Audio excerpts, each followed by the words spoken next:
વિદ્યાર્થી મિત્રો, ધોરણ 11 માની પ્રથમ સામયિક પરીક્ષા 3 ઓક્ટોબરની આજુબાજુ આવી રહી છે અને એ દરમિયાન જ્યારે પણ પરીક્ષાની તૈયારી હોય તો ટેન્શનનો માહોલ, ડરનો માહોલ તો હોય ભાઈ.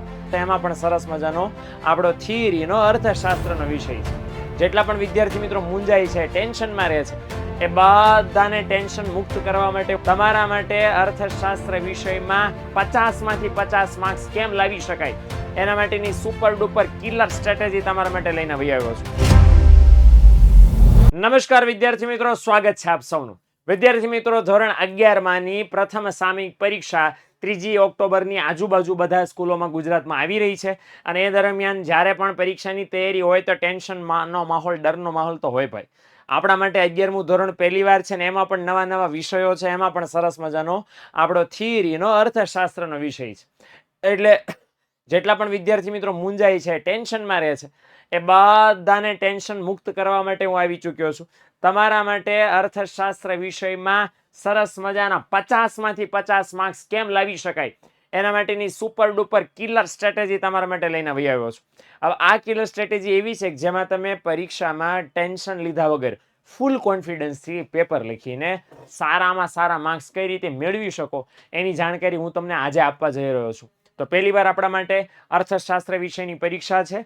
પહેલી પરીક્ષામાં આપણે કામ કરવાનું છે, પણ ભલે પહેલી વાર હોય, ભલે નવું હોય, ભલે આપણને હાર્ડ લાગતું હોય, તો પણ એવી રીતે સ્માર્ટ મહેનત કરવાની છે કે આપણને સારામાં સારા માર્ક્સ આવે, આપણે સારામાં સારો સ્કોર કરી શકીએ. આપણે દેખાડી દઈએ ને કે ભલે તમે અમને અઘરું આપો, પણ અમારામાં ક્ષમતા ત્રેવડ છે કે તો પણ અમે સારામાં સારા માર્ક્સ લાવીને બતાડીશું. તો એ આપણે આની અંદર અત્યારે સમજવાના છીએ. 50 માંથી 50 માર્ક્સ 11મા ધોરણમાં ઇકોનોમિક્સમાં કેમ લવાય. પહેલું તો એ સમજી લો દીકરાઓ, ટોટલ આપણી પેપર પેટર્ન 50 માર્ક્સનું પેપર પ્રથમ સામયિક પરીક્ષામાં હશે.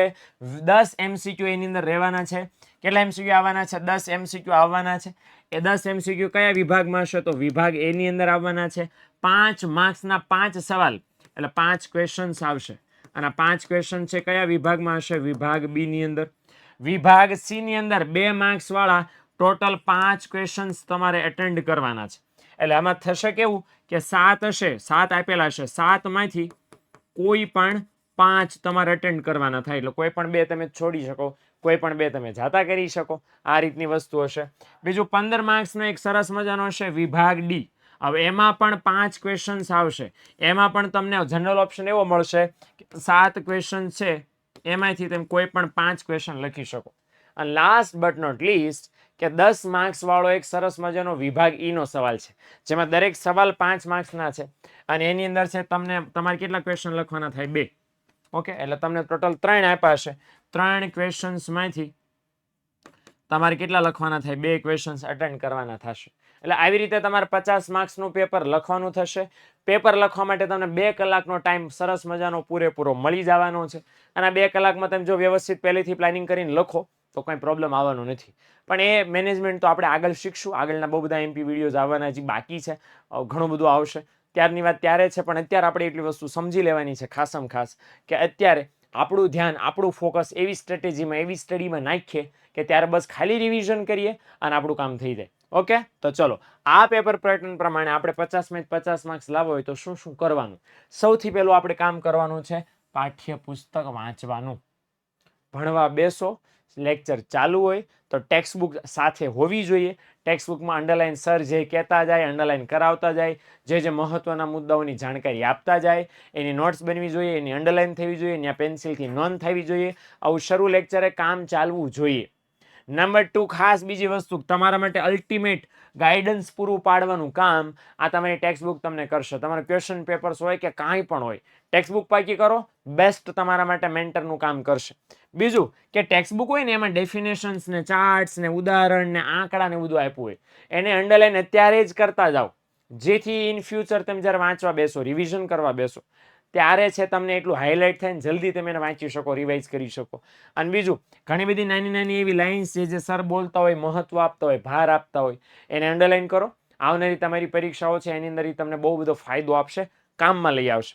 તો ટેક્સ્ટ બુક સૌથી પહેલું એવો તમારું સ્ટ્રેટેજીનું પહેલું જ પાસું છે, પગલું છે કે જે તમારે ધ્યાનમાં રાખવું જોઈએ. બહુ બધા મટીરિયલ્સ અવેલેબલ છે, બહુ બધી બુક્સ છે, પણ ટેક્સ્ટ બુકની સાથે કોઈ ન આવે ને, કારણ કે તમારું મેઇન અભ્યાસ કાર્ય ટેક્સ્ટ બુકના આધારે થાય છે. ટેક્સ્ટ બુક જ નહીં ભણો તો બાકીનું બધું નકામું છે.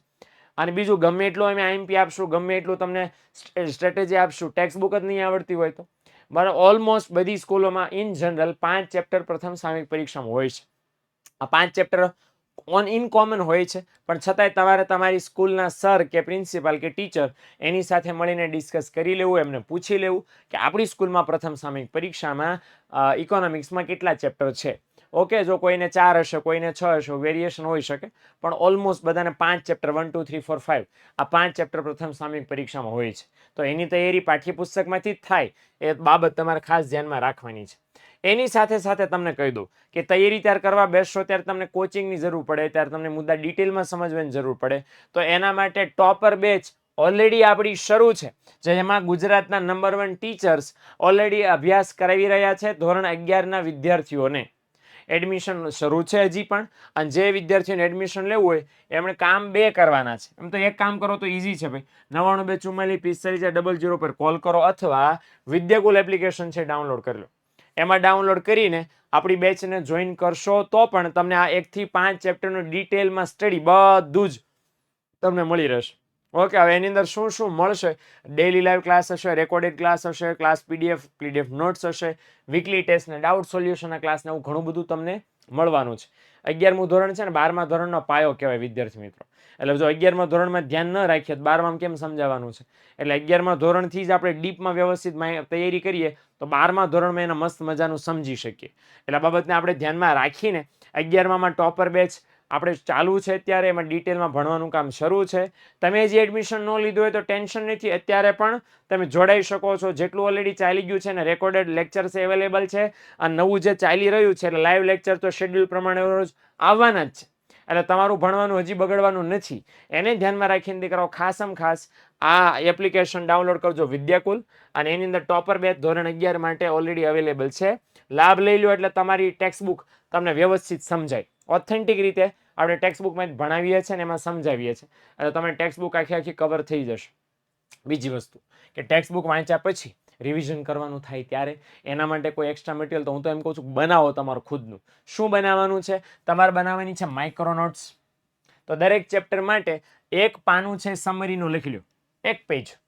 એક પેજમાં આખું ચેપ્ટર આવી જાય એવી રીતે. તો લખાય શું એમાં સાહેબ? એક પેજમાં આખું ચેપ્ટર થોડું આવે. તો શું શું લખવાનું? તો એની અંદર વ્યાખ્યા લખો, કોઈ ચાર્ટ આવતો હોય ચાર્ટ, તફાવત આવતો હોય તફાવત, આંકડાઓ આવતા હોય નંબર્સ તો આંકડા, સૂત્ર આપણે ચેપ્ટર 5 ની અંદર આવક અને ઉત્પાદનને ખર્ચના ખ્યાલો આવે છે, આવક અને ખર્ચના ખ્યાલો 5મું ચેપ્ટર, તેમાં સૂત્ર છે લખી શકો. માંગનો વિધેય, પુરવઠા નિયમ છે એ તમે એની અંદર લખી શકો છો. એટલે આ બધું લખવું પોસિબલ છે. એક આખા પેજની અંદર સમાઈ જશે મસ્ત. પછી શું થાય? ભવિષ્યમાં જે રિવિઝન કરવા બેસો ને ત્યારે બસ આ એક માઇક્રોનોટનું એક પાનું તમે હાથમાં લ્યો એટલે બધું જ એની અંદર સરસ મજાનું આવી જાય. પણ આને ચોરી માટે યુઝ કરવાનું નથી, આને બસ રિવિઝન કરવા માટે, વાંચવા માટે યુઝ કરવાનું છે. પ્રામાણિક બનો, નીડર બનો, વિદ્યાર્થી બનો, ચોર નહીં. ઓકે, આ માઇક્રોનોટ્સ એટલા માટે બનાવવાની છે કે સરસ મજાનું તમારું રિવિઝન થાય દીકરાઓ. ઓકે, ચલો માઇક્રોનોટ્સ બની ગઈ છે. પછી શું કરવાનું છે? મોસ્ટ આઈએમપી સવાલ સાહેબ. બધા ચેપ્ટરના મોસ્ટ આઈએમપી આપી દો, અમારું કામ પતે. અમે ભાઈ તમને મોસ્ટ આઈએમપી થી પણ પ્લસ અમે તમને આપવા માંગીએ છીએ. તો શું મોસ્ટ આઈએમપી પ્લસ? તો બધા ચેપ્ટરના ભાઈ 1 શોટ લેક્ચર્સ વિભાગ વાઇઝ અમે જેટલા સેક્શન હશે એ બધા સેક્શન માટે અમે લાવવાના છે section wise IMP questions.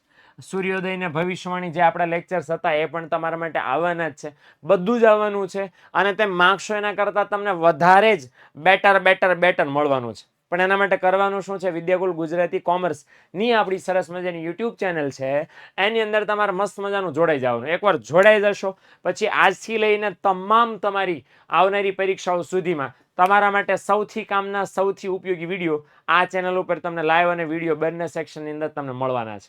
Okay, તો આ બાબતનું ખાસ ધ્યાન રાખજો. મોસ્ટ આઈએમપી વિડીયોઝ તમને એમાં બધું જ મળી જવાનું છે. બીજું last but not least, revision કઈ રીતે કરશો ભાઈ? ઓકે, બધું પાકું થઈ ગયું, બધું તૈયાર થઈ ગયું, પણ રિવિઝન પહેલી વાર જ્યારે કરો ને તો ડિટેલમાં કરો, વિગતવાર. ઓલમોસ્ટ 15 દિવસે કે મહિને કરી શકો, અથવા તો તમે દર 3 દિવસે, દર 4 દિવસે રિવિઝન કરી શકો. ઓલરેડી જે વંચાઈ ગયું છે ફરી એકવાર વાંચી. પછી બીજી વાર જ્યારે રિવિઝન કરો છો તો દર 15 દિવસે રિવિઝન થઈ શકે. જેની અંદર છે ઓલી માઇક્રોનોટ જે તમે બનાવી છે એના ઉપર નજર નાખી શકો, અથવા આઈએમપી ક્વેશ્ચન છે તેમ પાકા કરી શકો. અને લાસ્ટમાં જ્યારે એક્ઝામ હોય એના નજીકના દિવસોમાં ચાર્ટ ને તફાવતોનો વ્યાખ્યા ને આંકડાઓ આપણે બધા જે છે એને ઉપર તમે રિવાઇઝ કરી શકો, એના ઉપર નજર લગાડી શકો તો કામ તમારું થઈ જશે. લાસ્ટ બટ નોટ લીસ્ટ 50 માર્ક્સનું પેપર આપણે પહેલી વાર નથી આપતા, પણ આ ઇકોનોમિક્સ વાળા કન્ટેન્ટનું 50 માર્ક વાળું પેપર પહેલી વાર આપીએ છીએ અને એટલા માટે લખીને પ્રેક્ટિસ આવશ્યક છે. તો તમારી લખવાની પ્રેક્ટિસ સારામાં સારી બને એટલા માટે ધોરણ 11 કોમર્સના 31 મોસ્ટ ટાઈમ્પી ક્વેશ્ચન પેપર્સ અમારી પાસે રેડી છે તમને આપવા માટે. બસ તમારી વાત છે, આ નંબર ઉપર કોલ કરો અને પ્રથમ સામયિક પરીક્ષાના પેપર જલ્દીમાં જલ્દી મગાવીને એની પ્રેક્ટિસ શરૂ કરી નાખો. કારણ કે વાંચે વંચાઈ ગયું છે, રિવાઇઝ થઈ ગયું છે, બધું યાદ રહી ગયું છે, લખીને પ્રેક્ટિસ નહીં કરી શું થશે? એટલે પ્રથમ સામયિક પરીક્ષાના જ અભ્યાસક્રમને ધ્યાનમાં રાખીને પ્રથમ સામયિક પરીક્ષામાં ઉપયોગી બને એવા ક્વેશ્ચન પેપર અમે તમને પૂરા પાડી રહ્યા છીએ. 140 રૂપિયામાં તમને મળી જવાના છે. અને બીજું 11મા ધોરણની ભવિષ્યવાણીની ટેસ્ટ સિરીઝ છે એ તમને 999 મળી જવાની છે. એટલે આખું વર્ષ તમને આ તો પ્રથમ સામયિક પરીક્ષાના છે, પણ આ ટેસ્ટ સિરીઝ છે એમાં બનતા ક્વેશ્ચન પેપર તમને આખું વર્ષ કામમાં આવવાના છે. ઓકે, બે તમને ભેગા કરો, બે ક્વેશ્ચન પેપર અને ભવિષ્યવાણીની ટેસ્ટ સિરીઝ, તો 1139 રૂપિયામાં તમને પડે છે. પણ આપણે વિદ્યાર્થીઓને આપવું છે એટલે વિદ્યાર્થીઓ માટે પડશે માત્ર 479 રૂપિયામાં. એટલે આ ઓપોર્ચ્યુનિટી જવા દેવી જેવી છે નહીં, કારણ કે પ્રથમ સામયિક પરીક્ષા નજીક છે. તમારા માટે અતિશય કામની વસ્તુ છે, ન લીધો હોય તો ખાસ લઈ લેજો. 57 12 44 45 અથવા તો 49 અને 99 7 42 45 402. તો આ નંબર તમારા માટે એટલા માટે પ્રોવાઈડ કર્યા છે કે આ તમારા માટે કામની વસ્તુ છે. ઓકે, તો ખાસ આટલું જ મારે કહેવાનું છે કે આ બધી સ્ટ્રેટેજી તમે દીકરો અપનાવશો તો તમારી આવનારી પ્રથમ સામયિક પરીક્ષામાં સારામાં સારા માર્ક્સ અર્થશાસ્ત્રમાં તમારા હશે. પણ વિશ્વાસ રાખજો, એ પ્રમાણે પ્રેક્ટિસ ચાલુ કરી દેજો. મળીએ મિત્રો આપણે નેક્સ્ટ લેક્ચરની અંદર, નેક્સ્ટ સેશનની અંદર. ત્યાં સુધી આવજો.